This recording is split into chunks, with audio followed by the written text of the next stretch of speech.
Hey, everybody, and welcome to another episode of Eating at a Meeting. I am your host, Tracy Stuckroth, and I am so glad to be back into the office and back with you live for this show. I've been on the road producing events for the last 3 weeks, and it's a little bit of, brain fog here, but I'm so excited to bring you my friend, good friend here, Aurora Dawn Benton from oh my God, I said it beforehand. Strapto. Perfect. Strapto. Okay, I knew how to say that. She is the founder and chief change agent at Strapto, and that word means to illuminate. And to go along with that, her mission is to shed light on social and environmental issues in the hospitality, travel, and events. And we've been working together 5 years, something like that. Yeah. On really focusing on sustainability in the hospitality and events industry. So hello, my friend. Hello. Thank you for having me today. You're welcome. And I'm so glad I got you on the tail end or when you just got home too from a road trip. I know, exactly. It's amazing how this aligned, right? It did. And your cute little dogs. Check her out on Instagram because her dogs are adorable. Okay, so the topic for today, and I'm going to is understanding prolifically problematic food to reduce waste and save money. And I have to tell you that the words prolifically problematic have been in my head and will not stop repeating themselves.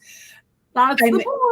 I'm like, I've got to put music on because I keep saying these words over and over in my head.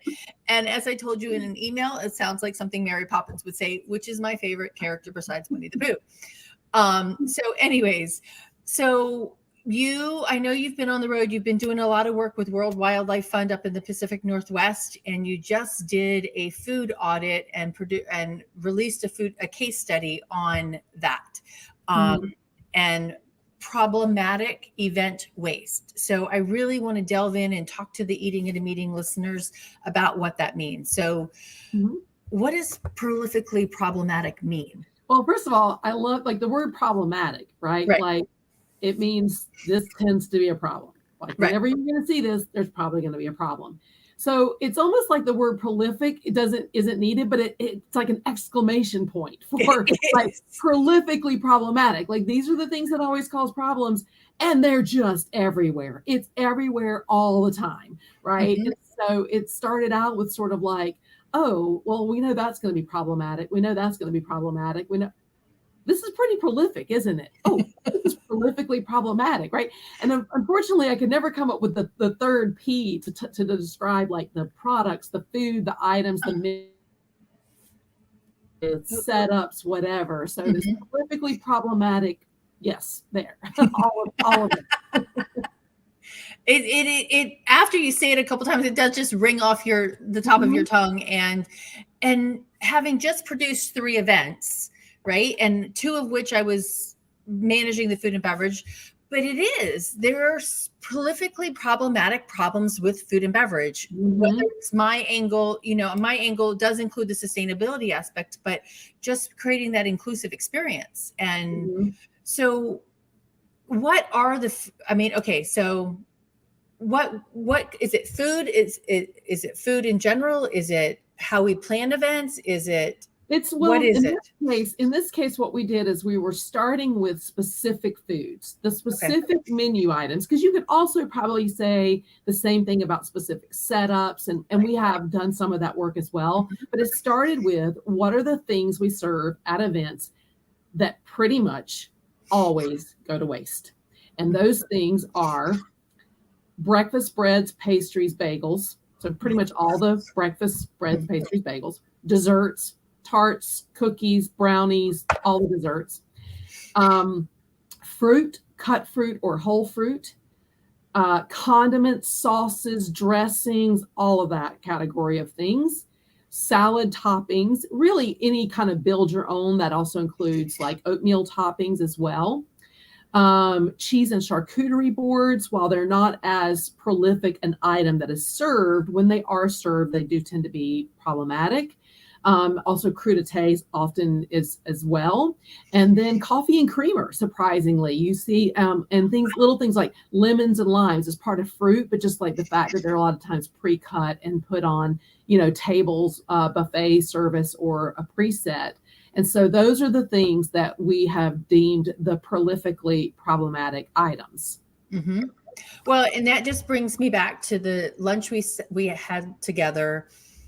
We were in Savannah, and we went to that offsite lunch, and we both stood up at the end of lunch and took a picture from the top down of the food table. Mm-hmm. And the thing that was left was desserts, and I remember lemons, and and what it was all preset. All of that stuff was presets, and then there was a whole and the iced tea. Iced tea is another big one. Yeah. Yes.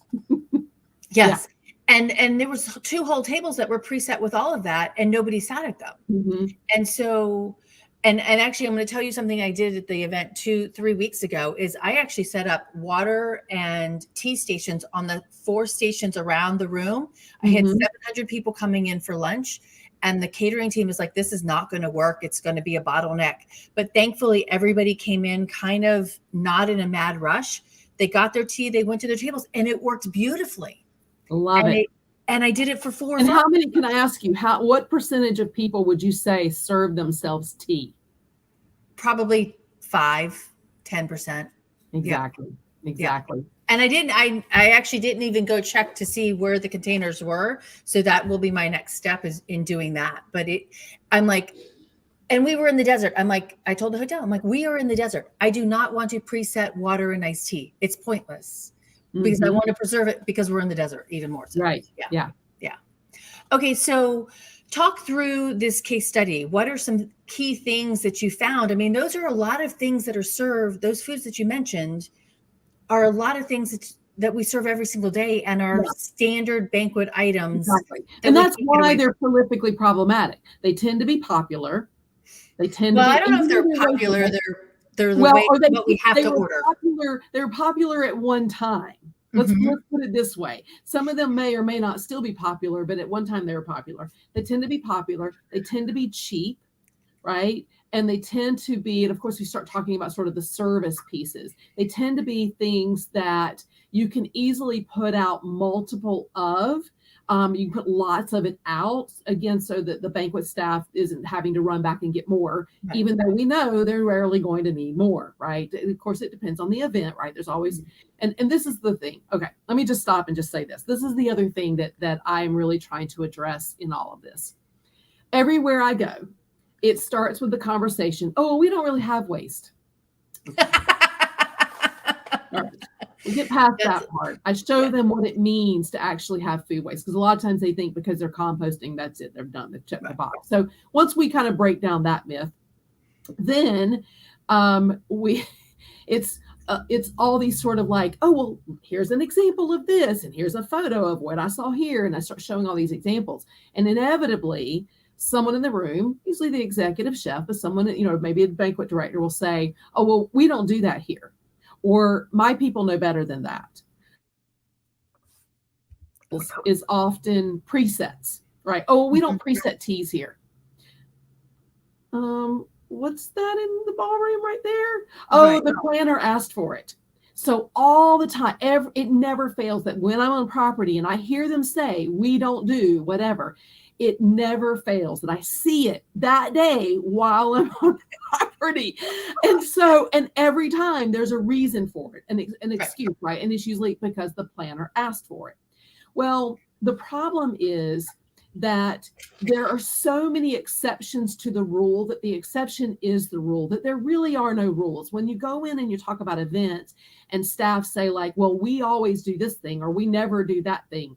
I mean, you've got a few convention centers, especially, and maybe some hotels where they have drawn a hard line around what they will and will not do. And so that's great. I admire a really firm policy about like not doing presets or not using styrofoam or something like that. But a lot of times, the vast majority of the time, if the planner asked for it, or if it is perceived that the planner asked for it, even though the planner never actually asked for it, the caterer will do it.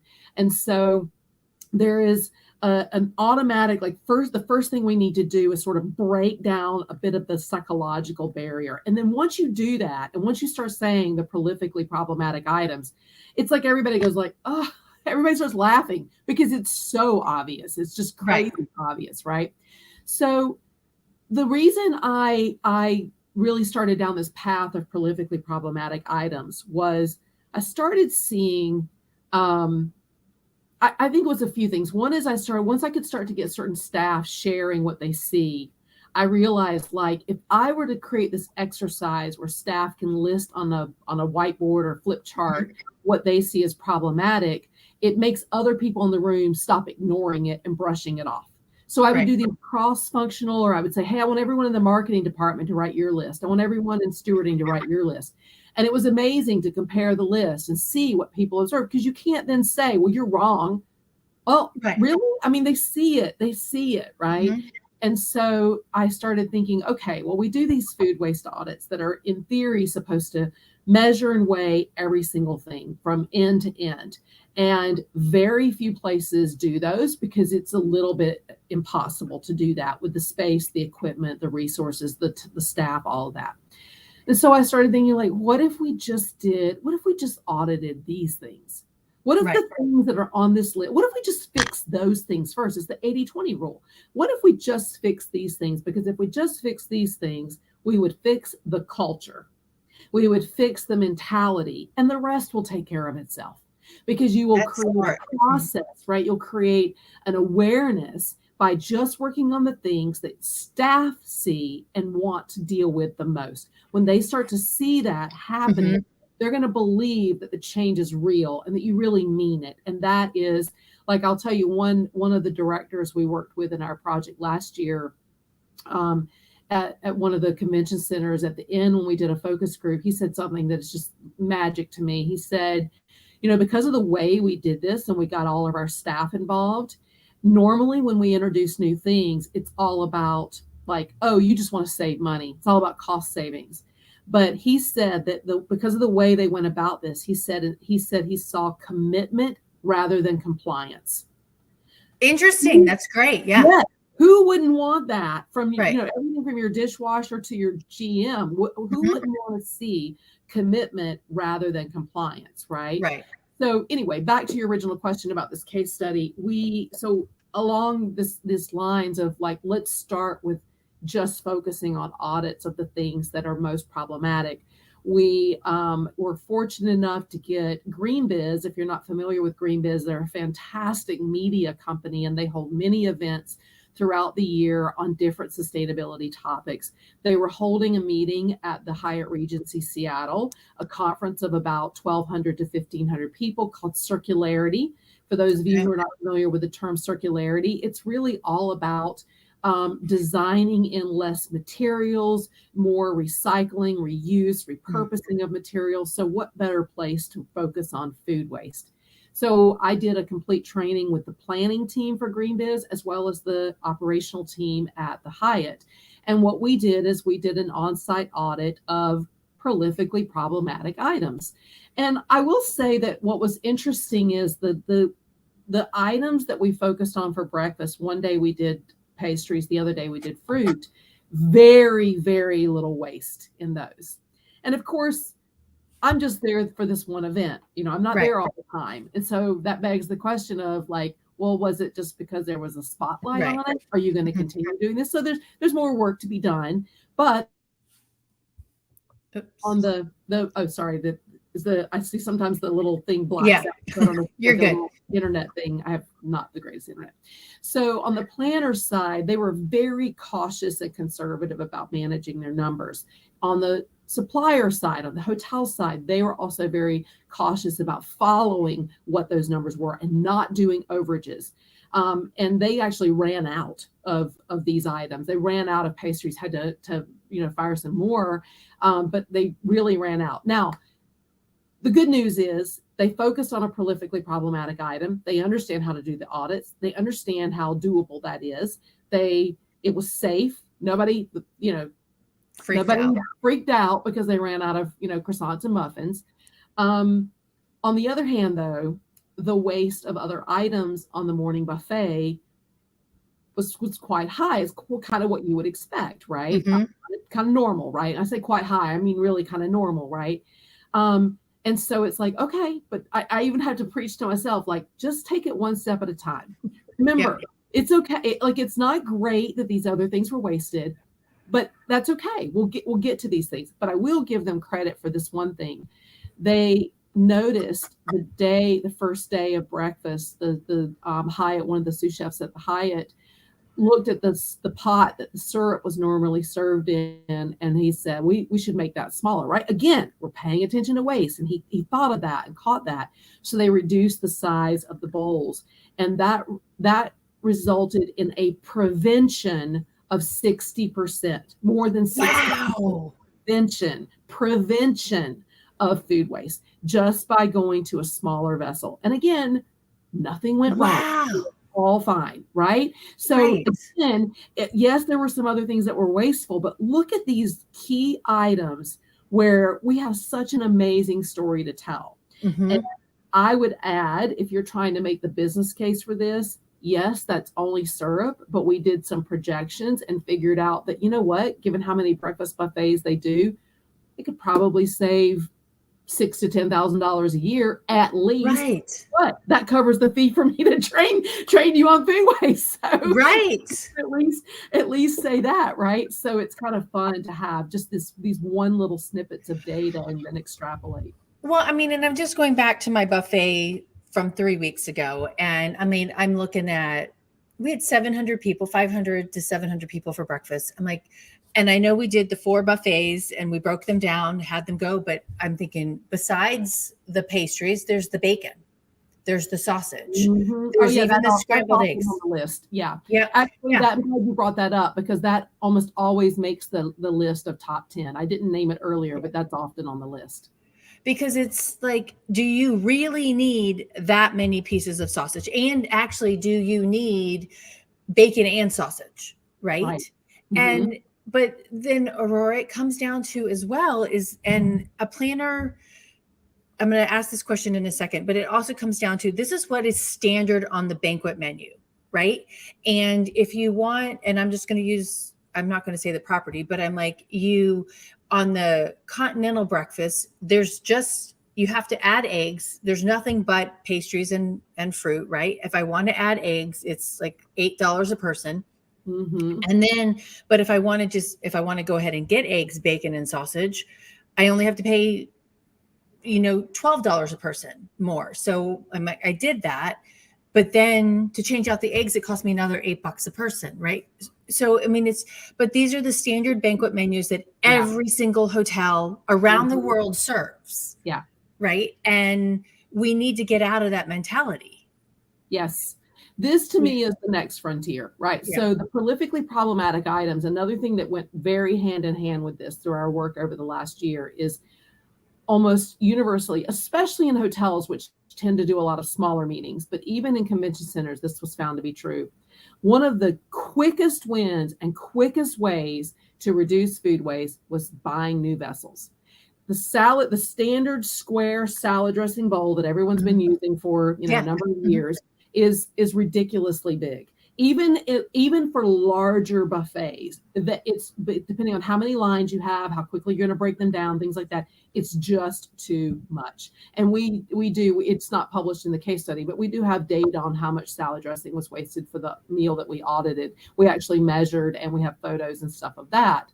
And so vessels. And what I loved is at every single property that we worked at, it was a quick win where they're like, oh, well, we can source new vessels. Oh, we've got a vessel. We can put that in.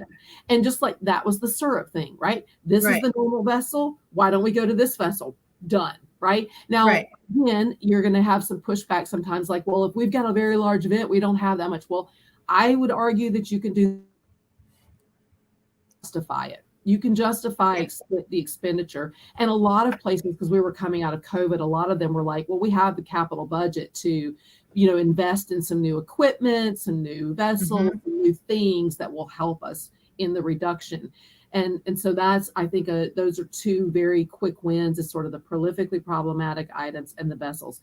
I do believe that a next level, a sort of a next frontier, is to re-engineer how we do menus, because you're right. And I always ask the question, how many of your functions are custom menus? And it's always more than 50%. It is. And here's the problem. An untested menu is a wasteful menu. If you haven't done these configurations before, which you're sort of stringing all that, you're kind of piecing all these pieces together because you're trying to meet a planner's budget, you're likely then you don't necessarily haven't sat down and thought, well, if we put this together and this together and this together and this together, oh, we should decrease the portions of that. We should probably only do one station of this. Instead, you're sort of piecing together the way you might normally serve that continental breakfast, the way you might normally serve this, and then you're putting all of it together, and it's like 1 + 1 = 86. I mean, it's like, when you're doing that, it ends up just being sort of ridiculously wasteful. And so I do think that there is an opportunity, especially like at the corporate level. I think it's really challenging for the corporate levels of the hotels and the convention center caterers to come up with things that can be easily implemented, because a lot of times it's very hard to scale culture change. I run into this a lot. Like, oh, it's great if I can buy a bunch of, cool scale technology for the kitchen. It's like, yes, but we still hear that only like 20% are using it. So we still need to do the culture change. Well, I think that helping the properties with some menu design and menu formulation is probably something they could develop at a corporate level and roll out. And I'm sure probably some of them are already working on that. But I think that would be a great thing for us to start seeing. Yeah, I mean, because it really, and this is one of the questions that I wrote an article for meetings, successful meetings and North Star, and it was about food waste. And somebody wrote me a note in LinkedIn separately, saying, one of her challenges is kind of what you just said. I want to order salad, for my meal, but I don't want to order it for all 500 people because I know only 30% of my people will eat, but the hotels require us to order it for 500 people. Yeah. And I just had that problem with my omelet station. I didn't want omelets for 430 people. I only wanted omelets for 200 people. They won't allow me to do that. And I know that I didn't have 430 people get omelets. Yeah. So that is another cultural shift that we have to think about with our menus, because I had to order food. And so you're talking about the prolifically problematic foods, all of those things that were diced and chopped up to put on omelets for 430 people. 200 people didn't eat omelets. Yeah, exactly. No, 100%. Yeah. And also just the food. And here, listen, a lot of my clients are mostly suppliers. So I'm very sympathetic to the fact that if we start talking about food and beverage minimums, we are stepping into a very tricky territory, but we're going to have to get there, because even like the net zero carbon events, or net, I forget the exact wording. You probably know what I'm talking about. Right. On their list, on their roadmap, one of the items is to eliminate food and beverage minimums. They've identified as like a top key thing to do is to eliminate food and beverage minimums. That's a big ask. That's a challenging thing. The caterers and the hotels are going to need to understand how they're going to be able to protect their business with that. But one of the things we talked about last year and the work we did, and some of the sites that we worked with are on their journey to doing this, is can you do other things with the food and beverage minimum besides serve food and beverage, right? Because that's one of the reasons why meal breaks get added in. Oh, we've got to spend this X $1,000 more. Well, let's just add an afternoon break. Let's add another appetizer at the reception. Right? Like that's how food gets thrown into all of these things. If you've got more money you have to spend.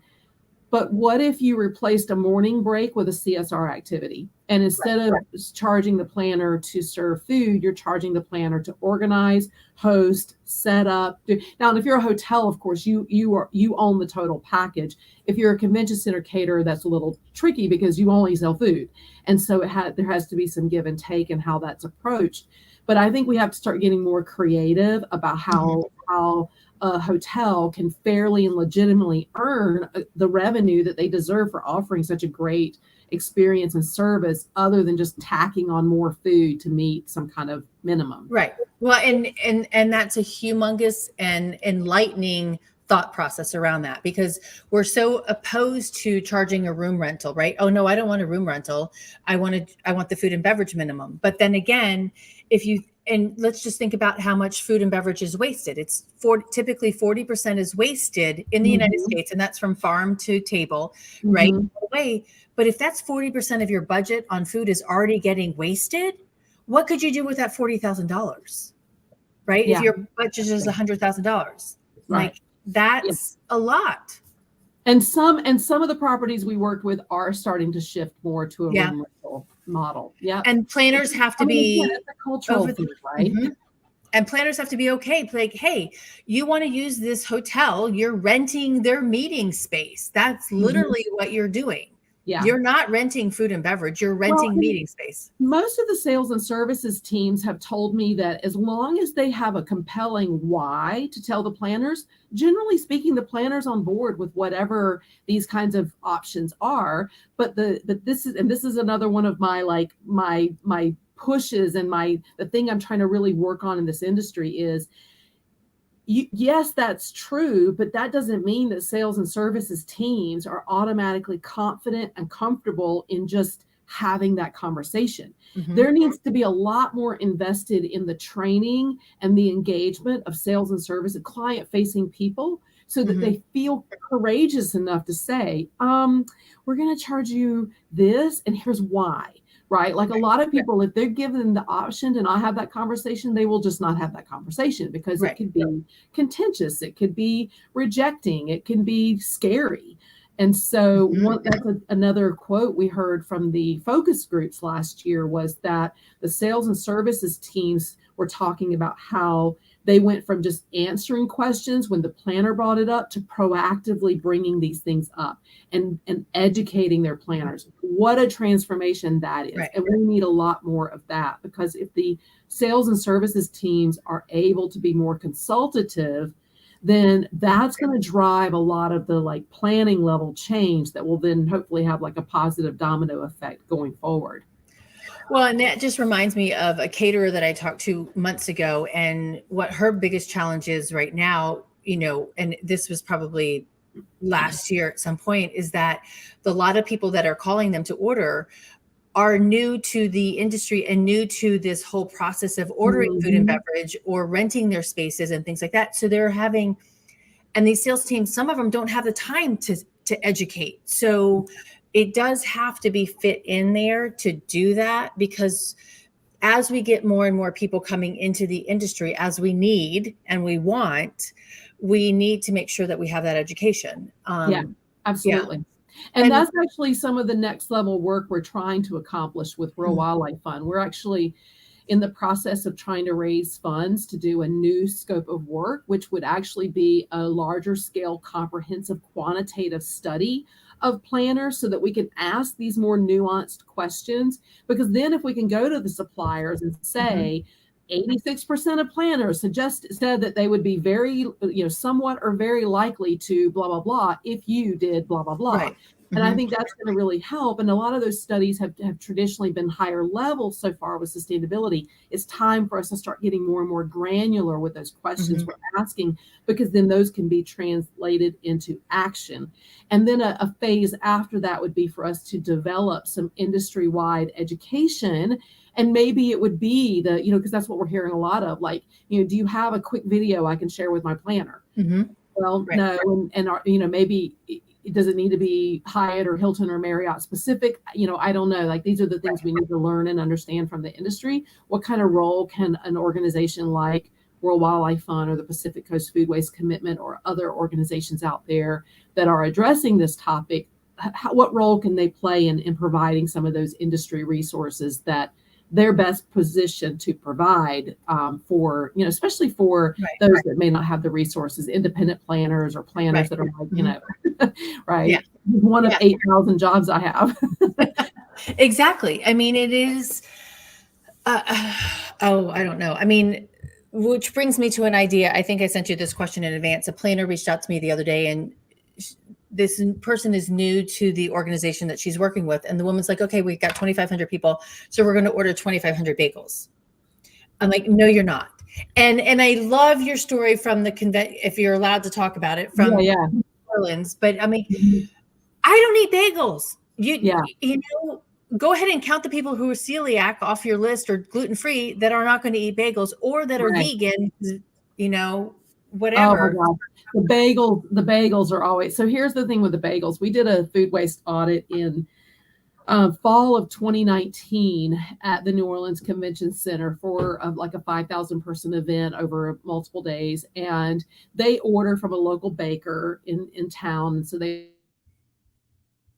all their bagels and all their pastries and everything. So on day one, we were doing these full scale audits. I mean, weighing and counting and donating and everything.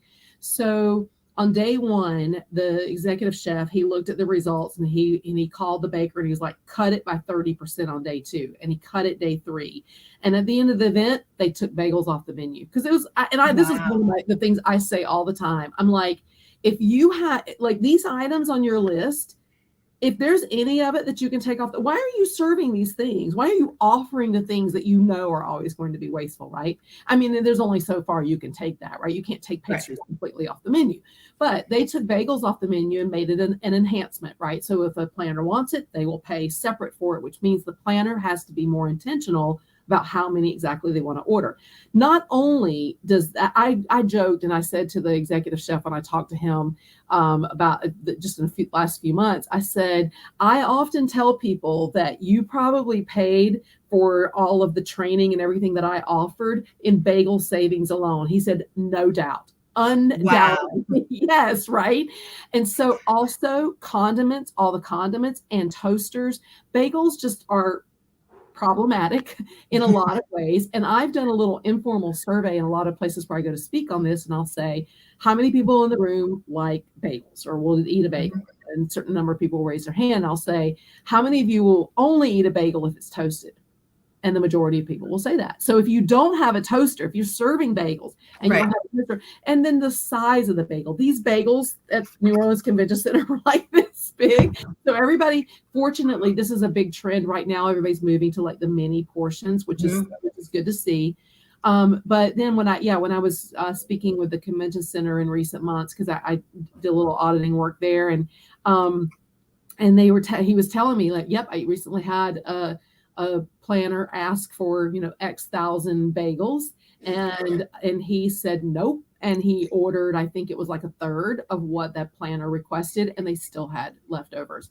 So this really gets at one of the big problems that we have, and that is the trust relationship between a supplier and planner. And we know that is sometimes contentious at best, and there's not a lot. And a lot of times, like the supplier has a mentality of like, I know what I'm doing. You don't come in here and tell me how many of this to serve and how many of that to serve.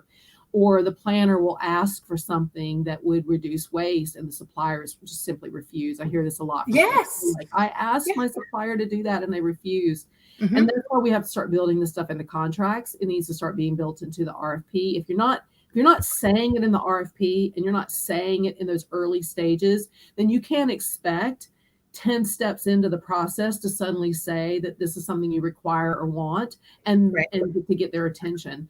There has to be a price to pay, unfortunately. I mean, there's carrot and stick. I'm trying to use a lot of carrot in this, but sometimes, a little stick goes a long way. And so I think that if there's because I will say, like one thing I hear sometimes is like, okay, we come in and we do this great thing, and there's this, look, we didn't waste this item. And then someone will say like, yeah, but this isn't normal. If we had done this on any other event, we'd be giving refunds. It's like, well, but that's the mentality, and so you're never, ever, ever going to try to do this well again, because you're always going to be afraid that a refund's going to be required. So again, a refund for what? Sorry, you lost me. We're running out of food. Right? Okay, we ran out of an item, so we're going to have to give a refund because they're upset about that. Which is what Shaz just. I hope I just said that right. Chaz, Papa just said, planners have to get comfortable with running out of certain food items. And that doesn't, and just to add on to that, I'm like, you don't need food until the very last minute of your event, right? I mean, of your food function. Yeah. You don't need to be restocking it fully. When people are, when you're replacing items and you're doing things at like, 10 minutes before the service ends, and like, do you really need a heaping, overflowing platter of these things, right? The aesthetics.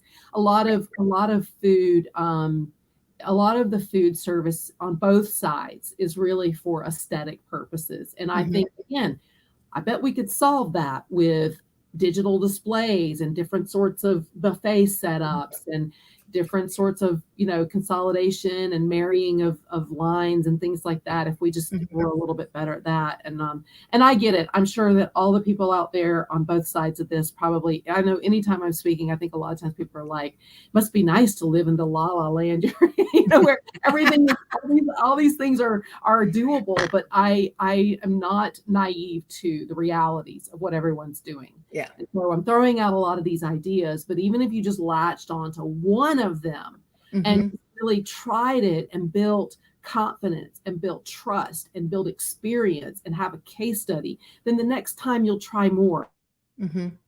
Yeah. Yeah, I agree. All right. So do you have any photos or anything? I do. Some of the...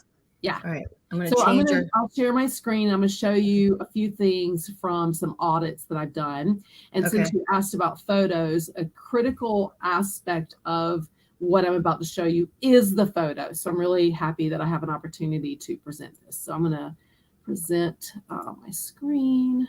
I'm going to change our format here, and then I can easily put that up. All right. Chaz, thank you for being here.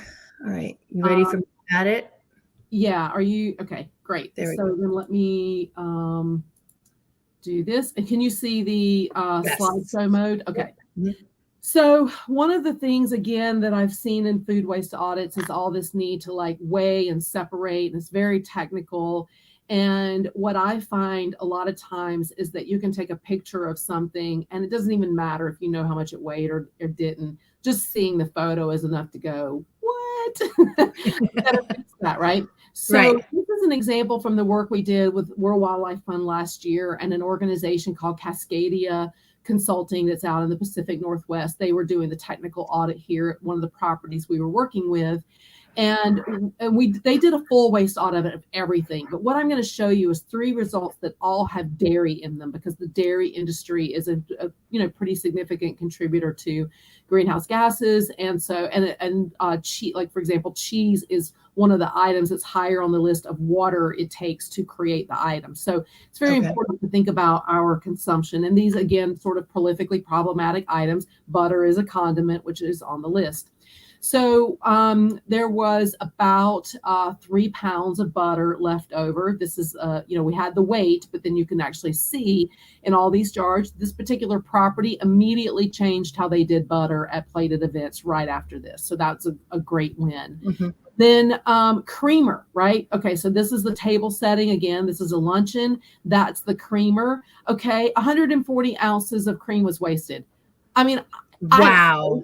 But what does that even mean? I mean, how much is 140 ounces? If you're sitting in a meeting with a bunch of people that work in a hotel and you tell them 140 ounces of cream was, I mean, some people might be like, okay, this is how much cream was wasted.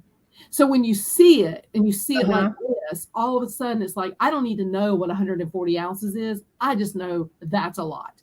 And if you put those 2 pictures together, what's the solution to this problem?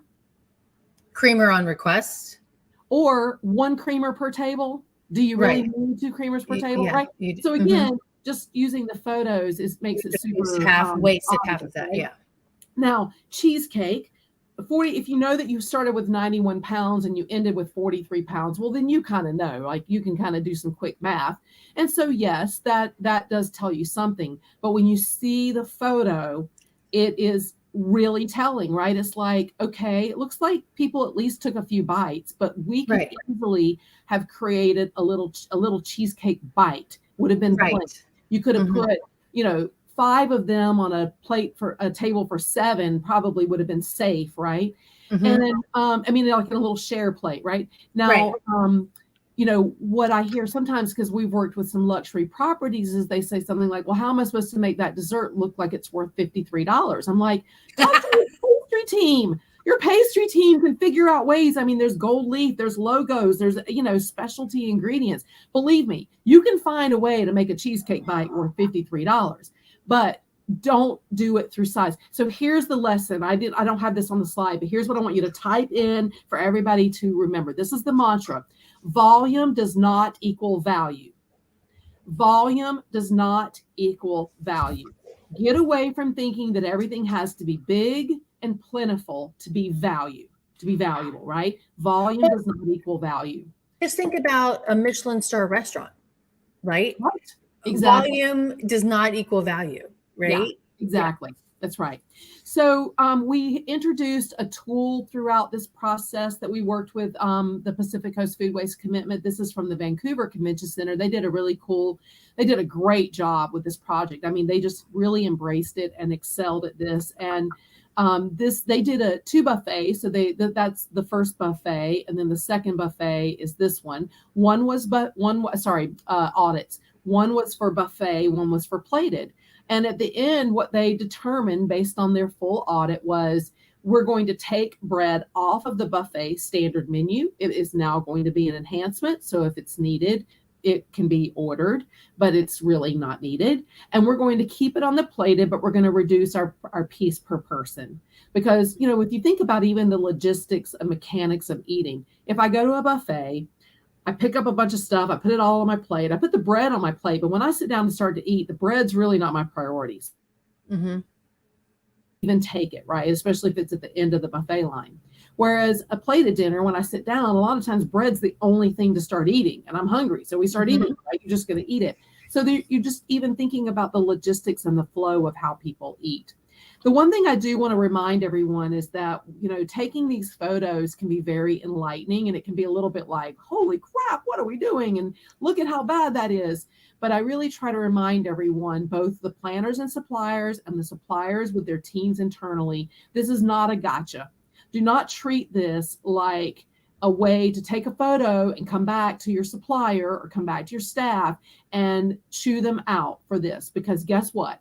Everyone's been doing this for a long time, and we're all to blame. Every bit of us, every part of the supply, the whole event ecosystem has contributed to the problem for a very, very long time.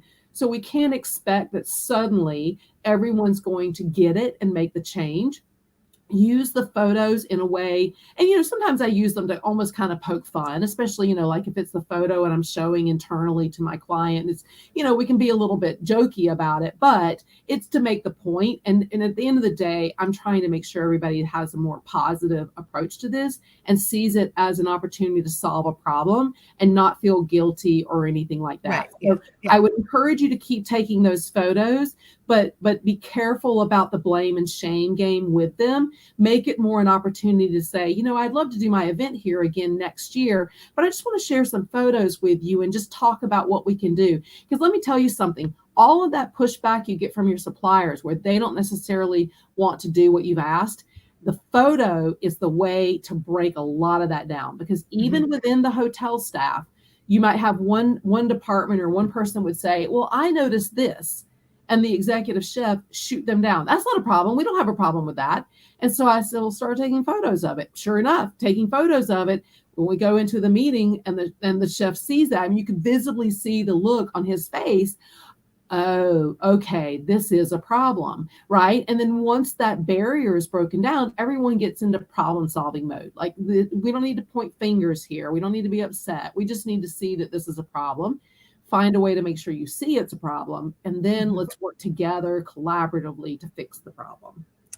Right, exactly. I mean, because and even when I approach this whole thing around dietary restrictions and whatever, I'm like, I actually did a presentation recently to a property, and I'm like, have you ever looked at your menus this way? And I take the menu and I just reading the menu as is, filter it for dietary restrictions. I'm like, you have 30 appetizers. Not a single one of them is gluten-free. Wow. They're like, what? Right. And I'm like, not a single one of them is dairy-free. And they're like, what are you talking about? I'm like, and the gluten, well, and actually that was a lie. They had one. The gluten-free, dairy-free item contained pork. I'm like, okay, yeah. They're like, wow, we've never looked at it. So it's just looking at it from a different perspective and not pointing fingers at people and saying, hey, but opening it up as an opportunity. I'm like, hey, because I had a really hard time choosing hors d'oeuvres because I know what my needs are. It kind of like that planner that asked me. I know that only 30% of our attendees eat salad. So we don't need to order it for all 100%. Right. And it's really kind of eye-opening on that. And there was something else that came to my mind, but now it's gone. So Chris is back here and saying, or Chaz, how planners get buy-in from their managers, executives on these issues. Do you have, and Aurora, most of your clients are suppliers. So do you have suggestions on planners? Yeah. So I'm starting to work more with the planner side, which is so exciting because, and even better, the best possible scenario was when I got to work with both the planner and the supplier for the same event. How powerful that was, because I could almost sort of broker some of the conversations, and I could say to the planner, like, you should ask for this. And I could say to the supplier, like, you should change the menu to be that, right? Like it was a little bit easier to kind of see both the needs of both sides. So I think the managers and executives, I mean, I think like selling any idea, it really is going to come down to what is driving their choices, right? Like it's all about budget. And maybe you're able to tie food waste into like, discounts or something with a supplier, because if it reduces their food costs, I mean, a lot of people in this space, they want to say like, well, let's get planners engaged because it'll reduce budgets. And I'm like, yeah, but it may not always reduce budgets because, the menu is what it is. But if you, like your example was perfect, Tracy, if you could say, I want this menu, this full menu for 80% of my audience, but I want this menu for only 20% of my audience or something like that, right? So part of it could be budget. I think part of it could be also just the overall experience, because one of the things, especially I think when you have smaller meetings, well, if we're going to reduce our food waste and eliminate, like if we're going to do smaller desserts, what if or a smaller portion of meat, what if we upgraded the ingredients? What if we saved money here and added bar service? Everybody loves that, right? What if we reduced the portions or the stuff here, but we added a fancy dessert that we weren't going to do or something, right? Like I think so. Then you're really talking experience. You're really talking about the takeaways, the memorable aspects of the event. So if the culinary team is willing to work with you on sort of trading out, and again, if you're looking to walk in and order off a menu and have a very transactional event, then a lot of this isn't for you, because a lot of this does take conversation and negotiation and time. Everybody is happy. It wants to do that, right? But it takes conversation and negotiation. So I think it's about finding out what matters most. If diversity and inclusion is really important to the decision makers, then that, again, is going to be another factor, because one of the things that has been noted as being very problematic is any sort of build your own. So on the one side, you've got build your own as wasteful. On the other side, you've got build your own as inclusive. And these do not always work perfectly together. So there's got to be compromise, right? So because if you have all the ingredients separately, inevitably that's wasteful. If you put all the ingredients on the salad or on the whatever, then inevitably you've got people who can't eat it or don't want to eat it. And so again, there's no one size fits all for this stuff, right? So it's about a negotiation. And so if your managers and executives can help you prioritize, because see, that's another thing as a planner, you're like, okay, great. Now I got to micromanage every single menu item. That's where I come in. Right. That's a lot. And that's exactly, you can have people like us, Tracy and I can help planners with that. Not everyone has the budget to bring in a third party to help with that. So then for those, it's like, well, then which of this list of things do I need to care about? Well, you should be getting that direction. Let those managers and executives tell you, because then when they can't get everything on their list, you should have it like documented of like, we all decided that these are the top 3 priorities as it relates to sustainability. So these were the things I prioritized. These are the things we put in the contract. These are the things that we audited. And you can only do so much of that at once. Right.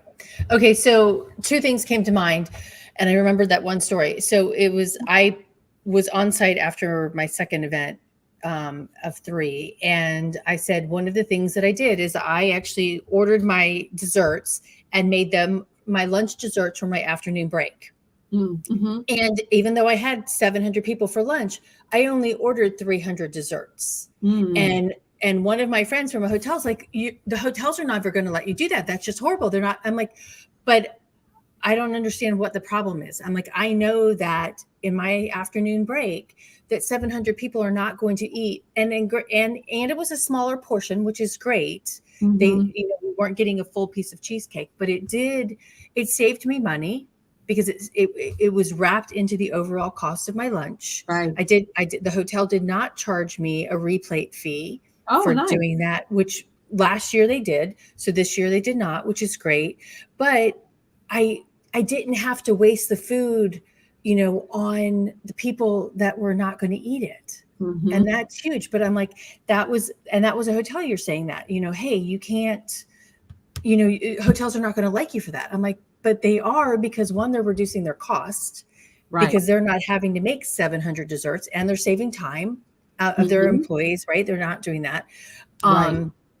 So thinking through it in those ways, I'm like, you're still making the $55 per person per lunch, but your cost just came down because I'm cutting my desserts in half. Right. Exactly. And so you're still making the revenue. Mention, like you said, all the labor for dishwashers to scrape those plates, all of the hauling fees, because you're likely paying for your composter to pick this up, and it all adds up. Those are heavy items too, right? So it all really adds up.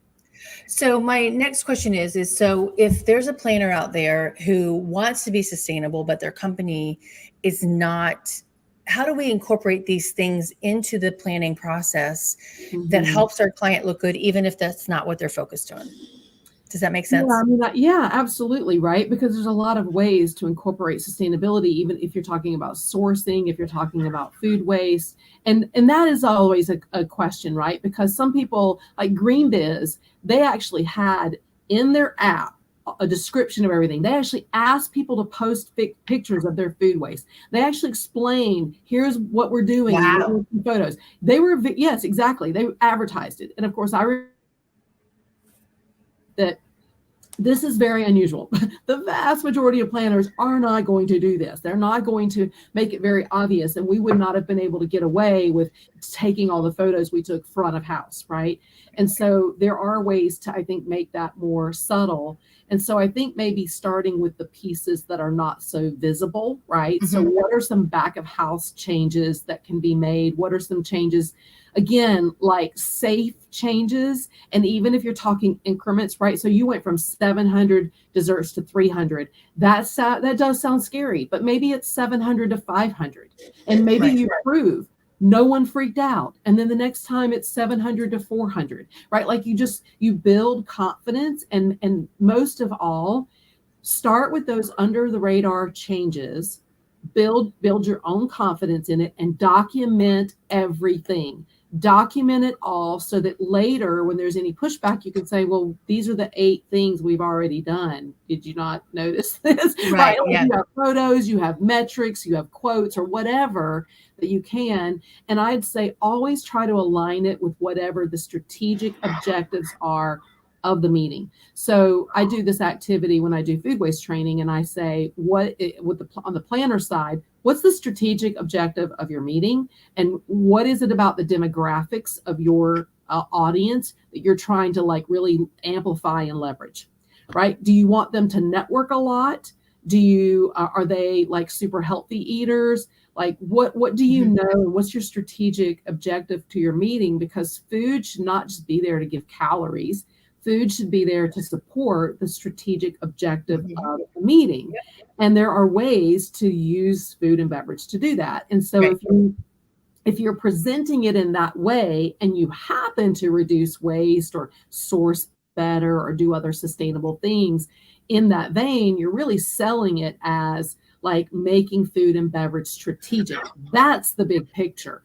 All the other stuff that falls under it is great, but the big picture is you're trying to make that food and beverage experience a more strategic part of the meeting. Well, and I love that, because I say that all the time in every one of my presentations and speeches I do. It has to be that, because it is the number one expenditure that you have, and it's the thing that you focus the least amount of time on. Right. And so I'm like, that's counterintuitive. You focus so much on, are we going to have an app, or are we going to print our programs? Are we going to, what kind of speaker? We're going to pay $75,000 to have XYZs come and speak to our group. Did they get that much out of that? Right. But you waste 40% of your food, your number one expense, by not looking at it strategically. Yeah, exactly. Yeah. So, and once it's like anything that you start to put a microscope on a little bit, when you start to really analyze things differently, the sustainability is just going to, it's just going to come out. And the inclusion, like all of this stuff is going to rear its head. You're going to see, it's going to become obvious. And that's one of the reasons why I say that, like, seeing is believing, because a lot of times we're just on autopilot. We're just copy, paste, autopilot. We're not, it's muscle memory. We're not paying attention. Right. As soon as you just sort of get like woken up to like this thing, right? Like as soon as you see it, you're like, oh, then all of a sudden it's a different conversation, and people are feel more compelled to fix it because they see it, right? Like I often say, like, waste has become white noise in events. We just don't even notice it or pay attention to it. But once, even people who've been doing this for a very long time, once they suddenly see, like, oh, this isn't okay, I can actually do something about this. I mean, we're talking a banquet server, a stewarding director, whatever, like people who've been seeing this stuff for a long time, they often have this epiphany of like, this has literally been right under our noses, and we just haven't done anything about it. Now that we see it, we want to solve it. And that's one of the reasons why I don't focus on telling people what kind of vessels to buy, what to do with their menus, or any of that. Because what I say to them is, you already know all that. You know your business better than I do. You know your brand standards. You know all that. All I'm trying to do is get you to see that there's a problem. And once I can get you to see that there's a problem, you're probably going to figure it out. I mean, I got some ideas for you, but you probably already know instantly how to solve that problem, because this is your business and you know what you're doing. But it's just making them see the obvious problem with what they're doing. Yeah. I just quoted you on that. Waste has become the white noise of events. Because it is really engaging those servers, because those servers are your front of house people, right?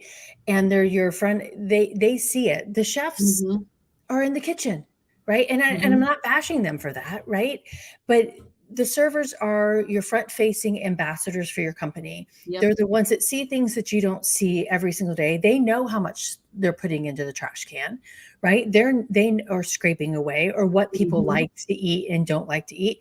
And they love their jobs, because majority of them have been there for 26 years. For a long time. Yes. Yeah. They love their jobs. I'm so glad you said that, because honestly, one of the reasons I designed this audit process the way I did is I was trying to force an audit process that wasn't just in the hands of the kitchen.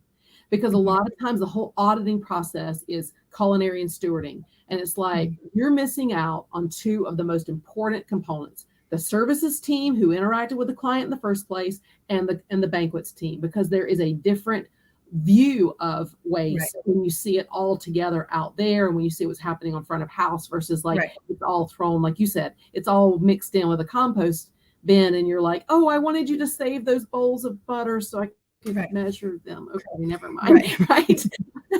So I think that's and then that sort of drives a cross-functional conversation. And I just want to tell this one quick story. I love this because you talk about like banquet captains, especially banquet captains, have generally been at their property in their job for decades, right? Like, I can't tell you like how often you see this too, right? You encounter them. They've been there. Oh, I've been at this property 18 years, 28 years, whatever, right? So I was doing a presentation at one of the hotels last year, and I was talking about the problem with fruit, and putting up the slides of like the prolifically problematic items. And this banquet captain said, I was talking about like, oh, there's all melon, honeydew, and cantaloupe. Always. That was what I was explaining, that always it's not just all fruit, but it's especially honeydew and cantaloupe. And this guy says, yeah, but melon is cheap. And I said, well, congratulations, you didn't pay much for that trash. And that was a total, like, his eyes in that moment. I wish I had been videoing it, right? Because think about the mentality of that. I'm showing plates of cantaloupe and honeydew that are wasted, and his answer is, but melon is cheap. Just think about what all is packed into that response, right? That is the history and the culture that we have to undo. And that's not going to happen overnight. We have to really start to have a new norm and a new way of doing things. So, which reminds me of my interview, not this March, but 2 Marches ago, 2022, I interviewed Jamie Gonzalez Stevens out of San Antonio, and she works for a fruit distributor, fruit and vegetables distributor. But her handle is Puta de la Fruta, which means fruit bitch, right? Yeah. But anyways, when she was 14, she started working for her friend's thing, and she found out that it is the money melon. Melons make money, but nobody wastes them. And so she and I talked about that. I will actually put the link up to our podcast episode. Good. I love it. Because she talked about it. I mean, because it is a money maker, and it's the thing that gets thrown away the most. Yeah. I mean, it is crazy. And it's super heavy. All the rind and everything usually goes to waste. I mean, there are things that can be done with that. Most kitchens are not going to take the time. It's just going to all go straight to compost, or hopefully at least to compost. Right. Yeah. It is. It's mind boggling. So, I mean, the work that you and I have done together or since we've met, and what I've learned from you is amazing. Yes. It's just, I love it. Remember when we did the first one at IMAX? We did that, right? Yes. We've come a long way, baby. Yeah. Tahira, Aurora and I need to come back and do that again for you. Tahira and Dale. So, all right, ma'am, I love you. And thank you. I'm so glad I was open at the spot. Like, what a fluke, I know, me right? too. I'm so excited. All right. So my last question that I always ask, and I know I've asked you this before, but I want to see what your answer is again. But what does it I don't remember what I said before. I don't either. But what does a safe, sustainable, and inclusive food and beverage experience look like to you? I guess just to kind of play up on the theme of what we've been talking about today, I would say for all who are part of the event ecosystem to truly see the food, to really see, because if you really see the food and you think about what it's made of, where it came from, who made it, what nutrients are in it, where it's going later, if you really see all of that and think about all that, you can't help but act in some way. And different people are going to respond to that. Some people are going to care more about like the end of life part of it. But if you really if we were all to really look at it and see it, we would treat it differently. And most people who are in sustainability or who get introduced, you hear this all the time, I'm sure, that, once you've kind of enlightened someone, they're like, oh my gosh, everywhere I go now, I see this. Like you probably hear that kind of thing a lot, right? You turn people on to this whole world of like ingredients and inclusion, and all of a sudden it's like, right, I can't not see it. And I think that would be I'd love for people to see food holistically in that way. And it's funny because people say, oh my God, Tracy's here, we can't tell her what we're eating. I'm like, I don't care what you eat, right? I'm not here to do that. I'm here to educate you on how to look at, like you just said, look at food and beverage differently and make it more of a strategic, as you said earlier, thoughtful and strategic thing, because it is your number one expenditure. Yeah. And you're not going to get away from that. And unless you stop serving food. I mean, like you were talking about the keynote speaker earlier, right? That's integral to like the heart and brain experience. Food can augment, amplify, improve the entire experience someone has at the event, right? Through the nutrients, through the amount of waste, like all of that. So I think food, you're right. We need to pay more attention to the food. Awesome. Well, okay. I love you again. And thank you so much. You're welcome. Everybody check out, let's see, Aurora. You can find Aurora. I put it up here that you can find her on LinkedIn. There's her LinkedIn profile if you want to find her there. And I will actually put your website address into the chat as well. But if you want to tell them, yes, as well. Strapto, I can type it in if you want me to. I just posted it. Yeah, there we go. Okay. Yeah, there we go. Yeah. Stratco.com. Please connect with me, ask your questions. Yep. And if you're on the West Coast, where we're trying to recruit more participants for the Pacific Coast Food Waste Commitment, sort of focus on events. So reach out. I can let you know what that looks like. There's a little bit of funding to support it, not a lot, but don't leave free money on the table if you're on the West Coast. Yeah. Okay. Cool deal. All right, everybody. Next month is next week. And which is independent. And I always celebrate independence and freedom and what that means around food and beverage. So that will be a lot of the themes for next month in July. But I will be here same time, same channel, Eating at a Meeting. Check us out. And actually a new episode dropped yesterday, every Tuesday on your audio podcast. So make sure that you check that out. You can get Eating at a Meeting on your favorite podcast platforms. And I want to thank StreamYard and mention that I use StreamYard to do all of these broadcasts. Makes it very, very easy for me to do these. So, and if you didn't notice, Aurora was actually broadcasting it to her own Facebook page. So check out her Strapto Facebook page to see a recap of it too. So thanks, everybody. And until next time, stay safe and eat well. Thanks.